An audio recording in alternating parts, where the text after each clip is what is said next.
Hello పిల్లలు, అందరూ బాగున్నారా? నేను మీ చిట్టిని. ఈరోజు మనం ఒక కథ చెప్పుకుందాం. ఒకానొకప్పుడు ఒక ఊర్లో ఒక అమాయకపు పిచ్చుక ఉండేది.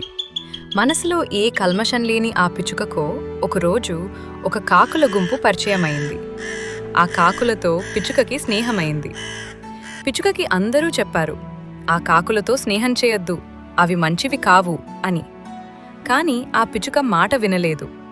ఒకరోజు కాకుల గుంపు ఎటో వెళ్తూ పిచ్చుకను కూడా తోడు రమ్మన్నాయి.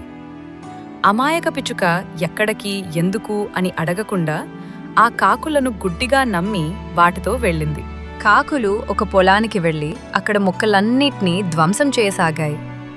పిచ్చుక నిస్సహాయంగా ఏమీ చేయాలో తెలియక అటూ ఇటూ గెంతుతూ ఉంది.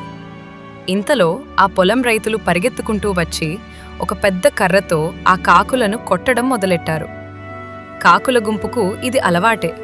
అవి తుర్రున ఎగిరిపోయాయి. పిచ్చుక రైతులకు దొరికిపోయింది. బాబోయ్ బాబోయ్, నా తప్పేమీ లేదు, నేను అమాయకురాల్మి, నేనేమీ చేయలేదు, నన్ను వదిలేయండి అని పిచ్చుక ప్రాధేయపడింది. కాని పంట నాశనమైన రైతులు కోపం మీద ఉన్నారు. పిచ్చుక మాట నమ్మలేదు. దానివైపు అసహ్యంగా చూసి మరో 2 దెబ్బలు వేశారు.